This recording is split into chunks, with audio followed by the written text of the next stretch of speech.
Un mystérieux objet interstellaire a été repéré par des astronomes la semaine dernière. Il pourrait s'agir de la plus ancienne comète jamais observée.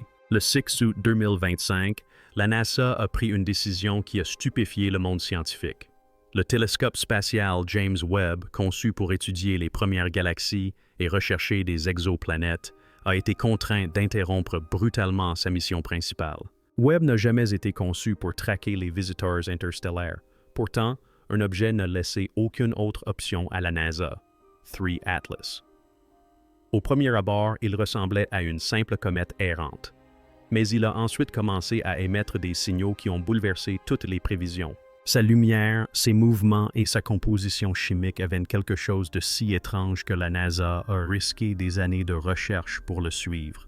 Alors, qu'a révélé exactement 3I Atlas et pourquoi la NASA a-t-elle dû revoir la mission du Webb pour ce seul visiteur?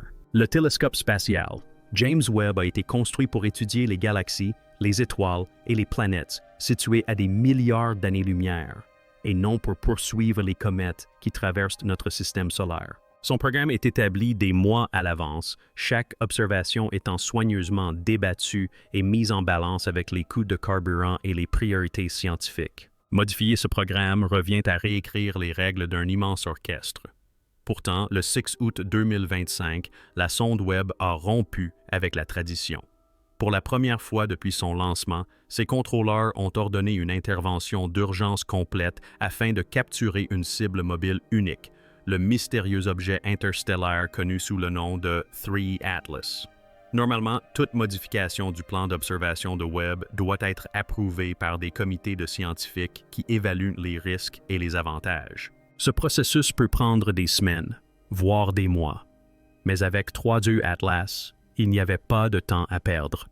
Des télescopes terrestres situés à Hawaï et au Chili avaient déjà signalé que l'objet accélérait de manière étrange. Sa lumière scintillait de métaux inhabituels pour une comète et sa trajectoire se modifiait d'heure en heure. Si Internet n'activait pas immédiatement ses capteurs, la possibilité de l'étudier risquait de disparaître à jamais. La décision de dérogation a été prise jusqu'aux responsables scientifiques du projet et leur décision a été unanime. Ils allaient risquer le précieux calendrier du télescope Webb pour cette unique prise de vue. Le danger d'une telle manœuvre était réel. Les instruments du télescope Webb sont fragiles et chaque changement de cap consomme du carburant, une ressource irremplaçable. Une simple erreur pourrait compromettre des jours de recherche scientifique, voire, dans le pire des cas, endommager un système destiné à survivre pendant des décennies dans l'espace lointain. L'équipe a toutefois convenu que 3 Atlas était un résultat trop inhabituel pour être ignoré. À 2h17 GMT, la commande a été téléchargée.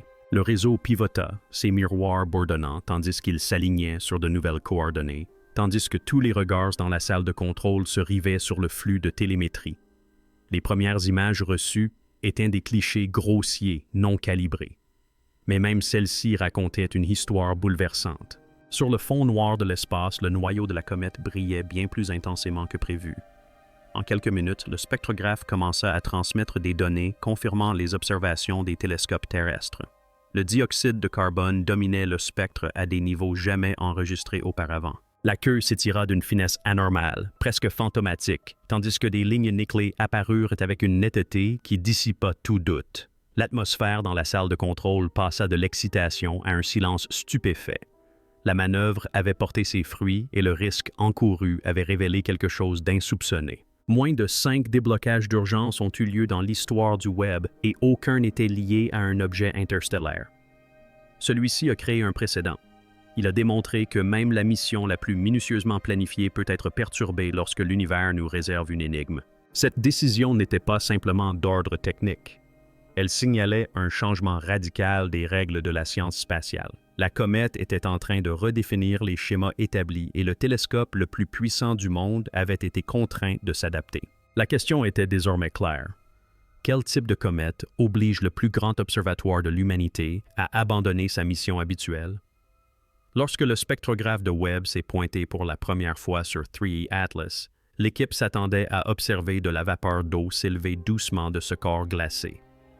C'est le schéma habituel des comètes. La glace d'eau commence à s'évaporer lorsque le rayonnement solaire devient intense, créant une coma lumineuse et une traînée de poussière. mais les chiffres affichés sur les écrans racontaient une toute autre histoire. L'eau était présente, mais seulement à l'état de trace. Le gaz dominant, celui qui se déversait dans l'espace en quantité énorme, était le dioxyde de carbone. Le rapport était de 8 parts de dioxyde de carbone pour une part d'eau, le plus élevé jamais mesuré dans une comète. À titre de comparaison, la plupart des comètes du système solaire présentent moins d'une part de CO, 2 pour chaque part d'eau, et même le visiteur interstellaire Borisov est resté proche de cette norme. 3 atlas rompaient avec tout ce que l'on connaissait. Ce qui rendait cette découverte encore plus choquante, c'était la distance qui les séparait du Soleil. À plus de 6 unités astronomiques au-delà de Jupiter, la faible chaleur de la lumière solaire n'aurait pas dû suffire à réveiller une comète. Normalement, les comètes restent calmes dans ces régions froides, ne devenant actives que lorsqu'elles se rapprochent des planètes intérieures. Pourtant, 3 Atlas rejetait déjà d'énormes nuages de gaz, produisant une queue qui s'étendait sur des centaines de milliers de kilomètres. Pour les scientifiques qui observaient la scène en direct, c'était comme si l'objet possédait un moteur interne qui s'allumait bien trop tôt et d'une manière qui ne correspondait à aucun modèle naturel. L'apparence de la queue était tout aussi étrange que sa composition chimique. Au lieu du panache de poussière brillant habituel des comètes comme Halley, la queue de 3I Atlas paraissait fantomatique et fine. La poussière, qui donne habituellement à une comète sa traînée blanche ou jaune lumineuse, était presque absente. Il ne restait qu'un flux transparent, principalement alimenté par des molécules de gaz invisibles. Sur les photographies, la queue ressemblait moins à une traînée de lumière qu'à une ombre étirée dans l'espace. Pour les astronomes expérimentés, c'était profondément inquiétant. Cela signifiait que la comète ne perdait pas de roches et de glace de manière habituelle, mais était dominée par une réaction chimique inattendue. Certains experts ont suggéré que les 3 atlas ont dû se former dans un environnement très différent de notre système solaire, peut-être dans une région d'un système stellaire lointain où l'eau était rare mais le dioxyde de carbone abondant. D'autres suggèrent que le corps parent était peut-être riche en glace inhabituelle. Des combinaisons de carbone et d'oxygène restaient piégées jusqu'à une libération soudaine. Cependant, aucun modèle ne pouvait expliquer pourquoi le gaz était apparu en si grande quantité, ni pourquoi il avait jailli si loin du Soleil. Toutes les hypothèses pointaient vers un lieu de naissance ou un processus inconnu des sciences terrestres. Ces chiffres ne se contentaient pas de remettre en question la théorie des comètes, ils soulevaient une question bien plus vaste. Si 3 Atlas transportait une chimie unique en son genre dans notre système solaire, qu'est-ce que cela révèle sur la diversité des mondes au-delà du nôtre? Et s'il s'agissait d'une comète? Si Atlas peut enfreindre les règles de la physique si tôt dans son voyage, quelles autres surprises l'attendent à mesure qu'il se rapproche?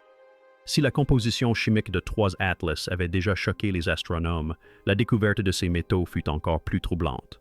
Lorsque le spectrographe Webb a analysé plus en profondeur la lumière de la comète, il a révélé des raies spectrales nettes et intenses de nickel. La surprise ne résidait pas dans la présence de nickel, car de petites quantités sont normales dans les comètes et les météorites. Le véritable choc fut l'absence totale de fer. Dans toutes les comètes étudiées de notre système solaire, le nickel est toujours associé au fer, lié entre eux dans la poussière cosmique. Ici, le nickel était plus de 40 fois plus abondant que le fer, un rapport qui enfreint toutes les règles de la planétologie. En laboratoire, séparer le nickel du fer est une tâche complexe. Sur Terre, les procédés industriels utilisent une chaleur intense, des bains chimiques et des méthodes précises pour raffiner les métaux. Observer cette séparation naturelle dans l'espace semblait presque impossible. Les astronomes ont comparé les mesures à toutes les sources d'erreurs possibles. Ils ont vérifié la luminosité ambiante des étoiles, recherché des contaminations et recalibré les instruments de Webb. D'autres observatoires se sont joints à eux, notamment le très grand télescope du Chili. Pourtant, les résultats concordaient. Le nickel était présent en quantité stupéfiante et le fer était absent. Il ne s'agissait pas de petites fluctuations, mais de données cohérentes et indéniables. Le mystère s'est épaissi lorsque les scientifiques ont examiné les mécanismes chimiques possibles à l'origine de ce phénomène. Une hypothèse impliquait le nickel carbonol, une molécule qui peut se former lorsque le nickel se lie au monoxyde de carbone. Ce composé est très volatile et peut se vaporiser à des températures avoisinant les 43 degrés C, libérant ainsi du nickel dans l'espace. Son cousin, le carbonyle de fer, se comporte très différemment. Il est moins volatile, plus lent à se former et a peu de chances de survivre dans l'enveloppe glacée d'une comète. Cette voie chimique pourrait expliquer l'apparition du nickel sans fer, mais seulement si le corps parent de l'Atlas à 3 yeux s'est formé dans un environnement unique où le nickel était favorisé par rapport au fer. Un tel lieu de naissance serait sans précédent dans notre système solaire. Les implications sont considérables. Si l'absence de fer est réelle, alors 3 Atlas pourrait être la signature d'un système stellaire lointain où la chimie planétaire a suivi une voie différente. Cela pourrait indiquer un monde où les métaux se sont condensés dans des conditions exotiques, voire des processus encore inconnus de la science moderne. Pour les chercheurs, cette découverte était comparable à la découverte d'une bague en or, sans aucune trace d'argent ou de cuivre, un objet qui ne devrait tout simplement pas exister. Plus ils examinaient les données, plus il semblait que la comète portait la signature d'une séparation délibérée, un phénomène que la nature accomplit rarement spontanément. De telles anomalies repoussaient-elles les limites de ce que les astronomes peuvent expliquer? S'agissait-il simplement d'un exemple extrême de chimie inhabituelle ou cela pourrait-il être la preuve de quelque chose de plus important? L'énigme du nickel sans fer remet non seulement en question nos modèles de formation des comètes, mais soulève également la question troublante de savoir si 3 Atlas pourrait être plus qu'un simple fragment naturel de glace et de roche. Et si tel est le cas, quel type de force ou d'intelligence pourrait en être à l'origine? La chimie de 3 Atlas était déjà étrange, mais son mouvement dans l'espace est devenu le détail qui a véritablement perturbé les astronomes. Lorsque les équipes de suivi ont comparé son orbite à l'attraction gravitationnelle, les chiffres ont déraillé. En seulement 72 heures, la vitesse de l'objet a augmenté de 0,12 m². Pour un corps de près de 11 km de large, une telle accélération n'est pas chose facile à produire dans la nature. Elle a été comparée à celle d'un paquebot de croisière prenant soudainement de la vitesse sur des eaux calmes, sans moteur ni voile. Tous les observatoires, de Pan-STARRS à Gemini Sud, ont confirmé les mesures, ne laissant aucune place à l'erreur de calcul. La courbe d'accélération n'était pas lisse. Au contraire, elle montrait une série de brusques à-coups superposés à la trajectoire principale. La comète ne suivait pas une trajectoire régulière et harmonieuse. Elle oscillait, se déplaçait, puis se stabilisait à nouveau. Ces variations n'étaient pas des éruptions de gaz aléatoires. Sur les comètes normales, des jets de vapeur apparaissent et disparaissent de façon chaotique, mais au fil du temps, leur influence se cristallise en tendance prévisible. Avec un atlas à 3 yeux, les pics se répétaient d'une manière qui semblait intentionnelle, comme rythmée par un système caché. Les données suggéraient un rythme presque mécanique, ce qui n'est généralement pas associé au corps naturel. Les mesures de lumière rendaient le phénomène encore plus étrange. Les observations photométriques ont montré une nette augmentation de la luminosité toutes les 7,2 heures, se répétant avec une précision quasi mécanique. Une comète naturelle, si elle était en rotation, présenterait des éclairs irréguliers qui changeraient au gré de sa rotation ou des émissions de gaz. Mais ici, la luminosité restait constante, quelle que soit l'augmentation de son activité. Si l'Atlas à 3 yeux tournait librement, la perte de matière aurait dû ralentir sa rotation. Au lieu de cela, il a conservé un rythme précis, tel un métronome, tandis que le monde autour de lui se déplaçait. Pour de nombreux astronomes, c'était le signe le plus inquiétant de tous. Les théories ont alors commencé à se multiplier. Certains ont suggéré que l'objet pourrait avoir une grande surface plane réfléchissant la lumière du Soleil, agissant comme une feuille en rotation. D'autres ont eu recours à des simulations informatiques modélisant des formes creuses ou des géométries inhabituelles susceptibles d'expliquer le motif. Aucun de ces modèles n'a pu reproduire la régularité remarquable des cycles observés. La précision était trop nette, trop exacte pour être expliquée par une géométrie aléatoire. La comparaison avec le faisceau d'un phare balayant le ciel est devenue courante dans les discussions, une métaphore qui rendait bien l'étrange constance de la courbe lumineuse. Les scientifiques chevronnés ont immédiatement pensé à Oumuamua, le premier visiteur interstellaire découvert en 2017. Cet objet avait également accéléré d'une manière que la gravité seule ne pouvait expliquer, suscitant des débats qui se poursuivent encore aujourd'hui. Pourtant, 3E Atlas était non seulement plus brillant, mais aussi plus régulier dans ses signaux. Là où Oumuamua laissait place à des explications naturelles, Cette nouvelle venue semblait les effacer une à une. Les similitudes entre les deux objets renforçaient l'hypothèse que l'humanité puisse percevoir des schémas qui ne soient pas le fruit du hasard cosmique. Ces preuves faisaient naître une possibilité glaçante. Si une comète peut accélérer par à-coups et briller avec un rythme aussi régulier, alors peut-être n'est-ce pas une comète du tout. S'agissait-il d'un phénomène extrême jamais observé auparavant? Ou était-ce la preuve qu'elle a été construite plutôt que de naître? Et si c'était le cas, quelle intelligence ou force inconnue la guidait à travers les ténèbres? Bien avant que la science moderne n'explique le comportement des comètes et des astéroïdes, les anciens scrutaient le ciel à la recherche de signes. Ils ne disposaient ni de spectrographes ni de télescopes, mais ils ont laissé des récits, des artefacts et des avertissements qui résonnent encore aujourd'hui. L'un des indices les plus clairs se trouve en Égypte, où de petites perles découvertes dans des tombes datant de 3200 avant notre ère portaient un message caché. Elles ressemblaient à de simples décorations roulées en tubes et placées parmi les objets funéraires. Pourtant, des analyses chimiques effectuées des milliers d'années plus tard ont révélé qu'elles contenaient près d'un tiers de nickel. Un tel taux était impossible à atteindre avec les techniques de fusion primitives de l'époque. La seule source connue était constituée par les météorites tombés sur Terre, porteuses des empreintes chimiques de l'espace. Pour les Égyptiens, ce métal étrange était littéralement du fer venu du ciel. La fascination pour ce métal céleste ne s'arrêta pas là. L'exemple le plus célèbre est le poignard enterré avec le pharaon Toutankhamon, une lame qui a survécu plus de 3 ans sans rouiller.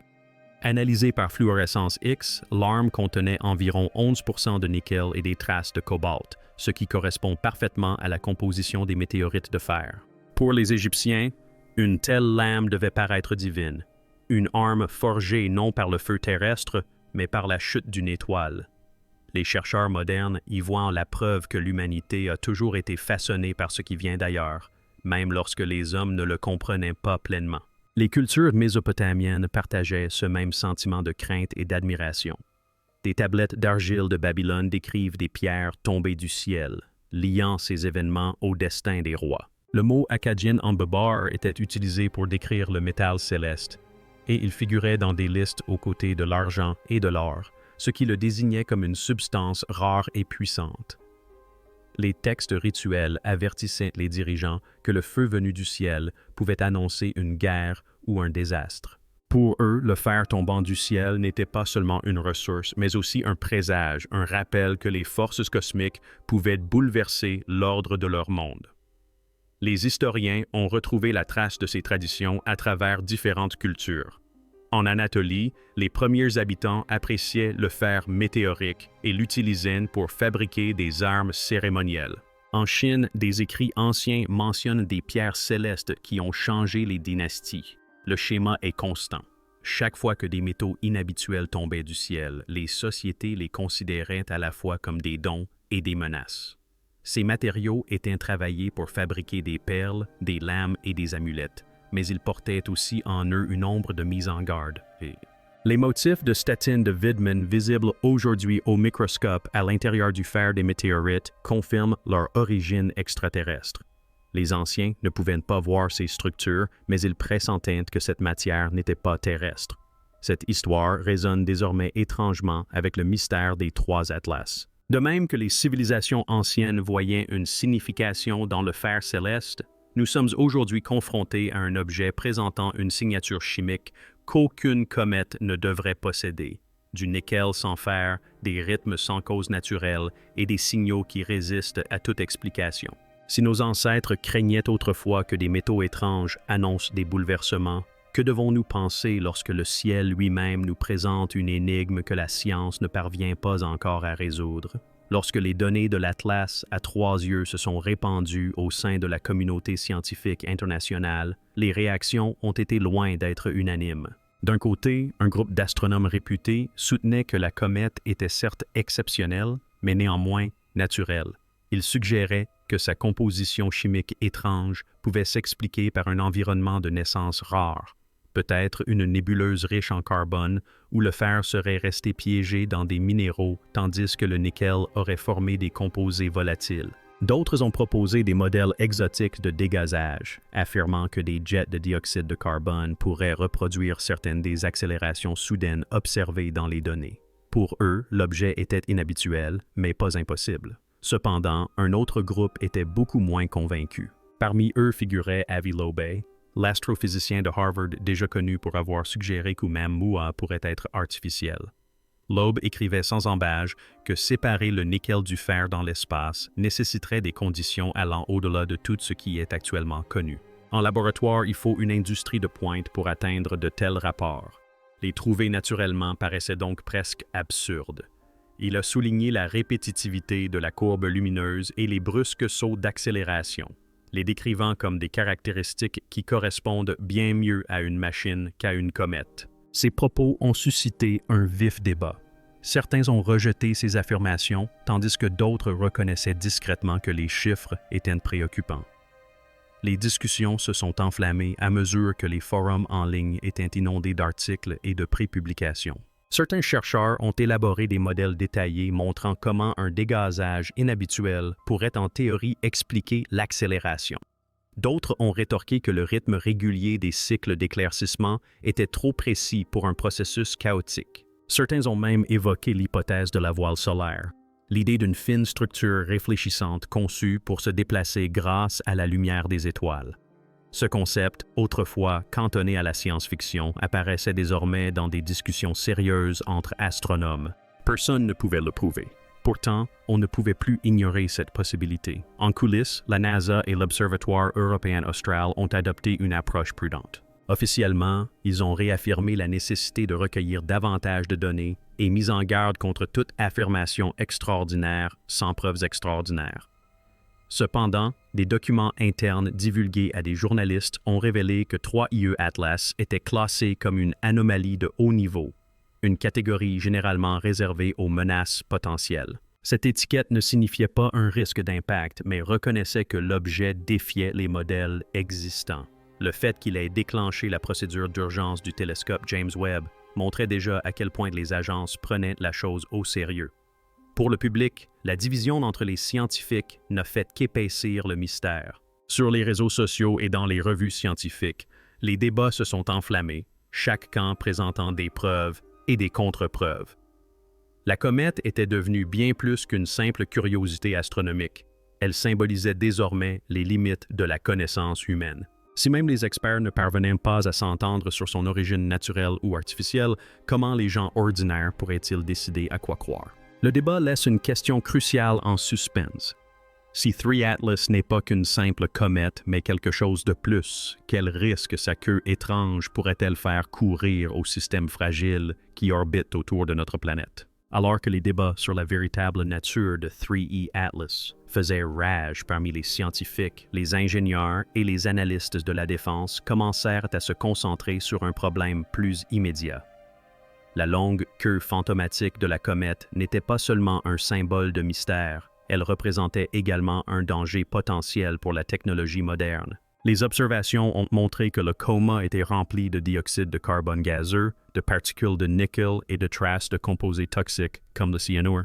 Pour les chercheurs, cela a soulevé une possibilité alarmante. Si la queue de l'astéroïde dérivait suffisamment près des autoroutes orbitales terrestres, elle pourrait affecter les satellites qui alimentent l'épine dorsale des communications mondiales.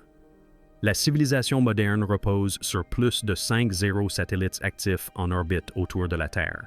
Ils gèrent tout, des signaux GPS et des prévisions météorologiques à la surveillance militaire et aux transactions bancaires.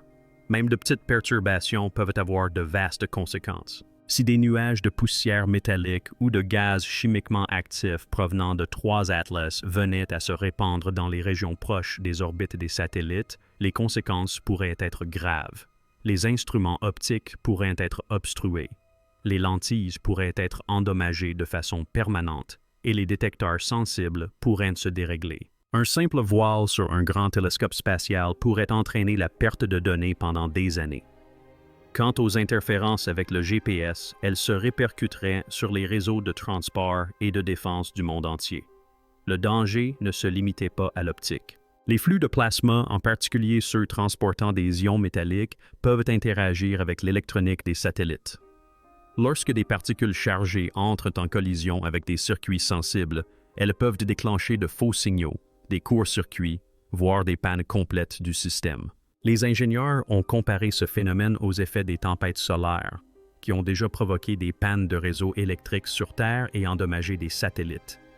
La différence réside dans le fait que les tempêtes solaires sont des événements prévisibles liés à l'activité solaire, tandis que les données de l'Atlas des trois yeux semblaient être irrégulières et mal comprises. Cette imprévisibilité rendait le risque plus difficile à calculer et donc plus difficile à anticiper. Certaines simulations suggéraient que si les gaz riches en cyanure de la comète se dispersaient largement, la contamination pourrait s'étendre sur des milliers de kilomètres. Alors que l'atmosphère terrestre protège les personnes au sol, les satellites en orbite ne bénéficient d'aucune protection de ce type. Les instruments conçus pour mesurer la faible lumière des étoiles pourraient être perturbés par un voile chimique, ce qui réduirait leur sensibilité. Même les plus petites particules de poussière de nickel se déplaçant à grande vitesse pourraient perforer les surfaces ou provoquer une érosion au fil du temps.